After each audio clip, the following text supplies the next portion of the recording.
Interesting project today. We have another Cinelli Veltrix road bike frame in. One of our favourites. You might have seen it on the channel before. But today I want to show you close up and in detail all of the things that you should be looking out for if you buy a new frame, because this frame exhibits all of those good positive traits. Now, it isn't the best frame in the world. I'm not pretending that it is. But for the money, £1,000 to £1,300, depending on where you shop online, all of the little finishing touches have been finished really, really well.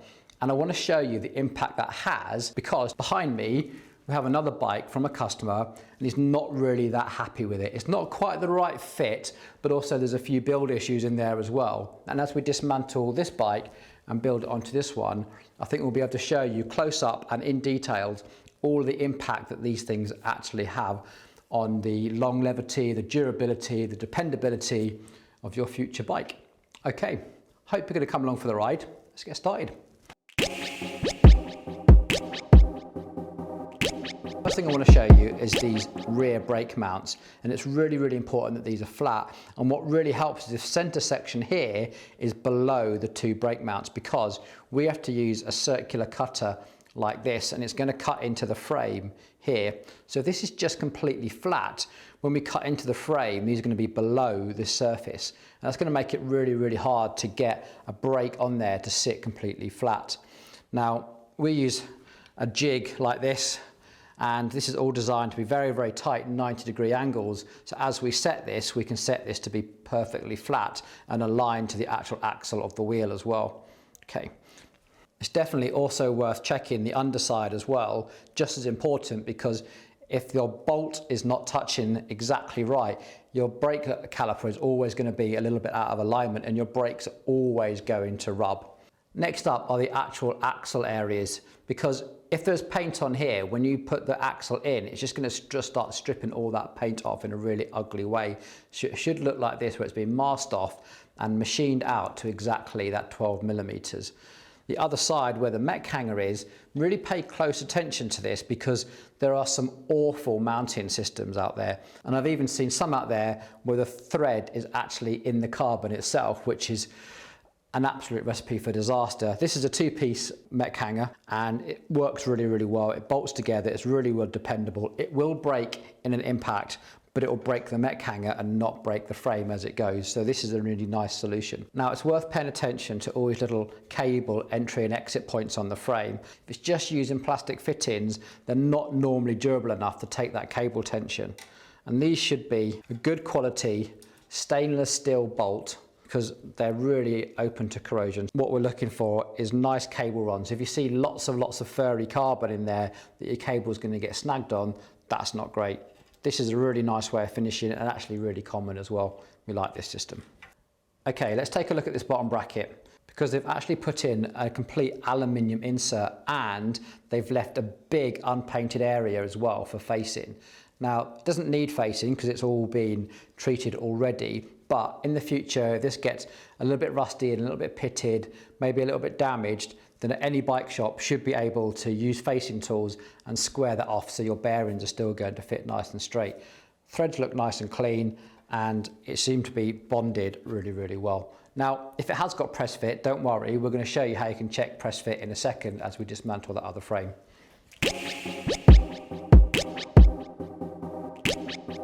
Okay, this is our donor bike, for want of a better word. Looks absolutely stunning, but it's quite a short wheelbase and it's very, very low on the front as well, and not really what our customer was after. They wanted something a bit more confident handling and for those long sporty endurance rides. And what they've got is a really tight, steep head angled, aerodynamic sort of racing bike, just not quite what they had in mind. Now, there's a few things on here which are blowing my mind, and that is, this is an actual empty cockpit. Look, there's no cables here, and you're like, yeah, well, that's pretty common these days, but this is using completely mechanical gears, which means that all the cabling has gone through the inside, go through a super tight 90-degree angle here, another super tight 90-degree angle here, and another super tight 45-degree angle here before running down. And as a result, the cables are super stiff and shifting performance is, well, terrible, to be honest.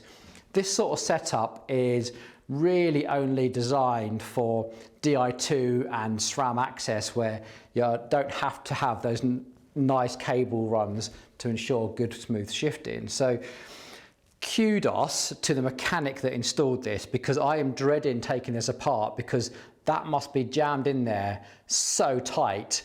It would have been an absolute nightmare to build. It's going to be a nightmare to take apart, to be honest, but we need to, because these cables are so stiff, like the gears just aren't functional.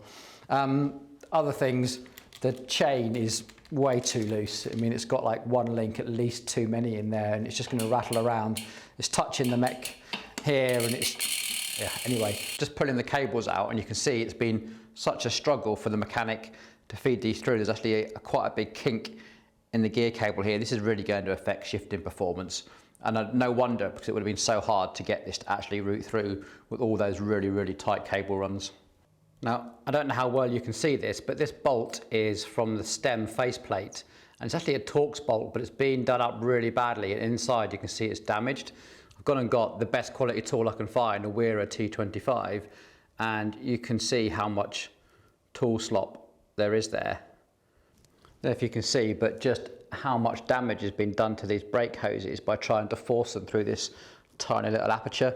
This hole really is only big enough for 2 brake hoses and a Di2 cable. The fact they've even tried to get another 2 4.5mm gear cables in there as well is insane, absolutely insane.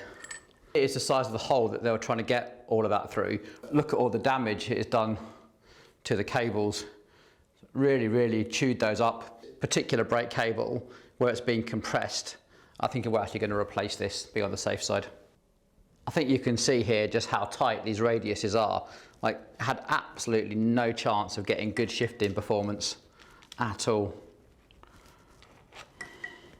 What a mess. You can see here how it's completely kinked that brake hose, and that would really affect your brake feel, because you're now trying to squeeze that brake fluid through a restriction.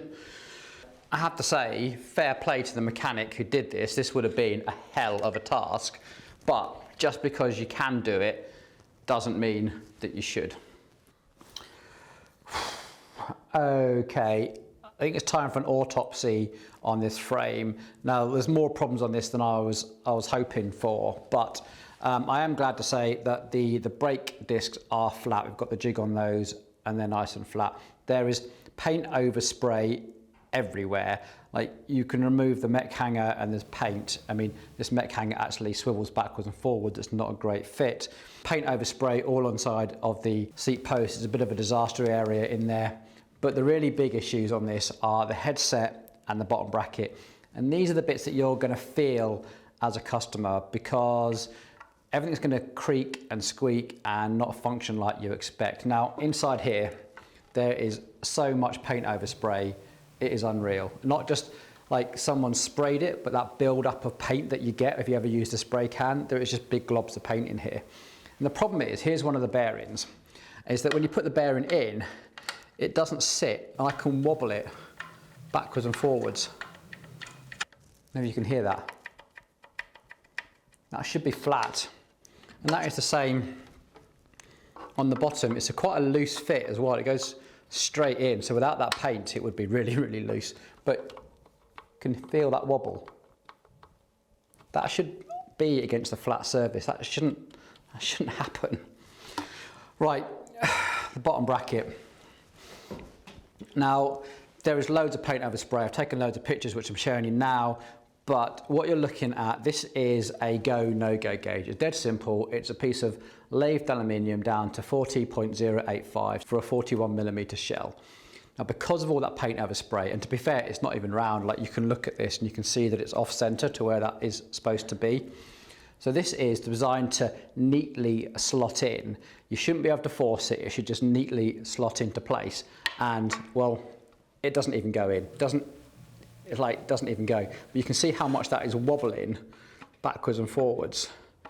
And there's lots of little ridges. It's not round. I'll try to put this up against the light and show you, because that should just be a round shape, but it's not. There's loads of gaps and ridges. This is the same both sides. It's just super tight. Now, what's really upsetting actually is because this would have been put together by a mechanic, and the mechanic should have noticed these things and not even put the bike together. This should have been alarm bells ringing from the very, very start before they even put anything together. Now, I understand how it might have come from the factory like this, but the bike mechanic who actually bolted everything together should have stopped and done something about it before selling this frame. Now, we actually managed to, quite a lot of effort actually, to remove the bottom bracket. And it is pristine. This bike has hardly been ridden. I mean, that is, you could put that back in a packet and sell it, except for the fact that the non-drive side is completely and utterly seized. And that is because this must have been taken a ton of effort to really squeeze this in. This would not have been easy to insert. The mechanic would have really been cranking on the bearing press to try and get this in, and it would have been making all sorts of horrible cracking noises to squeeze this in. And as a result, everything's been compressed, and this side it's just seized. The cranks are hardly rotating. It's just fucking trash. Pretty mad, actually. Right. Okay, hopefully you never have an experience like this because you've watched this video. And if you inspect your frame and you see these defects, don't build it, just send it straight back. It's like someone else's problem. Now, with all that in mind, I think we need to find a good way to finish this video. We've seen some really good examples on the Cinelli, and we've seen some pretty poor examples. Now, these are actually both what they call open mould frames. There's nothing that's particularly special about the Cinelli, but what they have done is actually taken some extra time to do that quality assurance, those finishing touches, which are actually quite labour intensive. And you could say, well, is your money being spent on extra marketing, a fancy paint job? Well, actually, in fact, I think what we've demonstrated here is that extra money is actually being spent on assuring some sort of quality, which is probably going to work in their favour because it's less likely to get returns. Now, this isn't an endorsement of Cinelli at all. We've got some good experiences with them, but I've definitely seen poor ones in the past as well. I really want you to think about this not as going, they're brilliant and that's bad, but being vigilant and checking the frames. Now, this is going to be tricky. I've gone through some notes here because I want to try and give some advice if you were in that situation. Now, if you've just brought the frame as a standalone thing, then great, because you can get that frame out of the box, you can inspect it using all the knowledge that hopefully you've just gleaned from this video. And if you find any defects, you can put it back in the box, send it back, get your refund, and move on. That's pretty easy. However, the chances are you've probably brought an entire bike, all fully assembled, and maybe you brought it off the internet and it's arrived in a state where all you really need to do is just straighten the handlebars, tighten a couple of bolts, and away you go. And you might have watched this video and now you're curious. Is everything that's in your frame that you can't see yet, is it a problem? Well, the problem is if you start taking it apart, you're going to risk complicating the warranty process. And usually if you've got a concern, the bike brand may ask you to take pictures or even send the entire bike back, and they'll definitely want to see a picture of it fully assembled. So don't just start heading out into your garage and start taking things apart. Realise that this is a catch-22, but I promise you, we've stumbled across this many times when the manufacturers, rightly or wrongly, just won't accept any sort of warranty if that bike has been tampered with excessively. So what can you do? Well, first off, you'll probably start experiencing the symptoms of a poor build. So in this case, it was really poor shifting performance.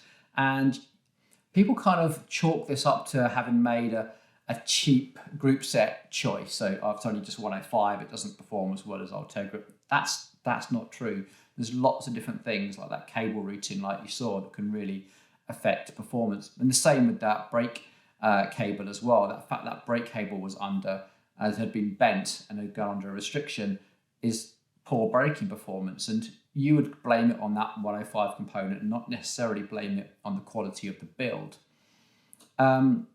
might have poor crank rotation. You might just take your chain off and try and spin the cranks, and those cranks just don't spin as freely as you want.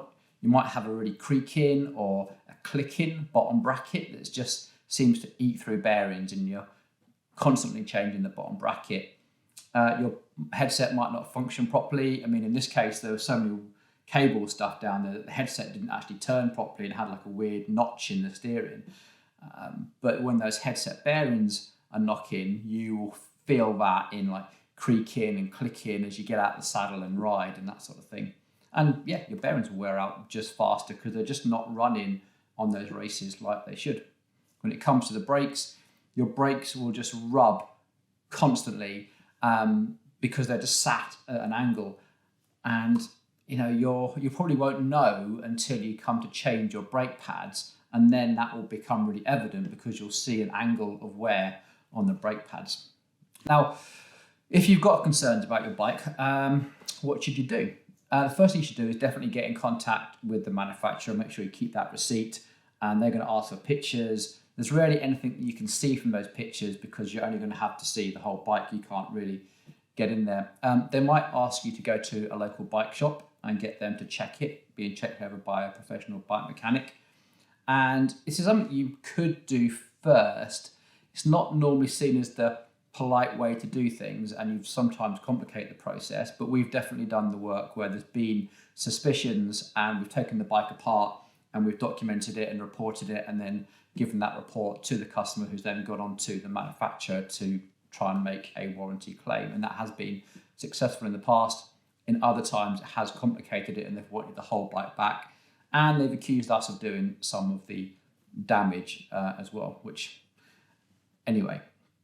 So if you do find these sort of defects, paint over spray in this case is pretty obvious, then what's going to happen? Well, first of all, you're not going to get your money back. Be prepared for that. They have an absolute right to offer you a repair. Now, repair in something like this is going to be tricky because they actually require a lot of specialist tools. It's a very labour-intensive process. If you think we've got to get in there with facing tools and stuff, those tools that I showed you in the video are pretty expensive. I would have loved to have shown you the facing tools that you would use on a bottom bracket, but the Park tool 40.98mm reamer has been out of stock since 2020. And you wouldn't necessarily use that in this instance because it is so undersized. It would need another level of very specialist machinery to get it close enough that the reamer would just finish it off. Those reamers are expensive. They're £100 for the set, and doing it onto carbon wears them out really quickly, and if you're not careful, you can do a lot more damage than you are doing good just by stuffing it in there, because they're really designed to be cut in metal, aluminium specifically, maybe steel, but when they start using them on carbon, one, it blunts the tool really fast, and two, it can actually catch the carbon filaments, if you like, and just rip big shards out of it. So it really is just the finest finishing. So using it on a frame like you've seen here would probably have done more damage. It's a much more labour-intensive process to get it close and then finish that. Ideally, it really needs specialist factory finishing. So they probably won't repair it because the cost of repair is likely to be more than the cost of a new frame. So they might offer a new frame. And then things get even more complicated, because if the new frame comes and the new frame has defects, that's probably when you're more likely to achieve a proper full refund. It's when they realise that they can't repair it, they can't replace it because all of their stock is of a similar standard, and it gets complicated. What they might do, if it's oversized, like the video that you might have seen previous to this, is offer it to a specialist like Hambini and get something custom made to fix that bottom bracket. There's lots of situations that could play out in this, really. So yeah, that's my advice, really. Don't just go shooting out into your garage and start taking your bike apart and seeing if you can see all these things, because that's going to really mess with your warranty. Is to contact the brand first if you've got suspicions. you might be able to see some of the things without doing too much work, like maybe behind the mech hanger and that sort of thing. But just pause, just think about the entire sort of repair, refund, warranty process. Maybe have a look through their warranty pages and just make sure that you're doing the right thing there. With all that in mind, what can we do? Well, the only thing we can do really is be vigilant consumers and educate ourselves by watching videos like this. And if we have suspicions of a poor build quality, then get it sorted. You know, hold your brand accountable. You have invested in that brand, that manufacturer, and you would expect a level of quality back. And the only way you're going to know that is by questioning it. So yeah, have those suspicions, and don't put things down to, I brought a 105 group set, if I buy an Ultegra one it's going to be better. That's not the case. The same thing with bearing quality. If everything is aligned and faced as it should be, then you should have a good dependable bike. And okay, I'm not saying that every single frame needs to be as beautifully finished as a Look or a Time or something like that, but these things are the absolute fundamentals. These are the things that absolutely have to be right. Just simple finishing. Everything has to be aligned and everything has to fit. Like those just two things just have to happen. If they don't, you have problems that are just going to disrupt and spoil your ride. Right, that's enough from me. I really want to hear from you in those comments below, because your comments are so useful in guiding my thinking and how we approach this sort of situation. So please get typing, add to the argument, add to the discussion, be involved, because that's the way that we're all going to help each other and learn. And if you like this video, please give it a thumbs up and maybe consider subscribing. Thanks.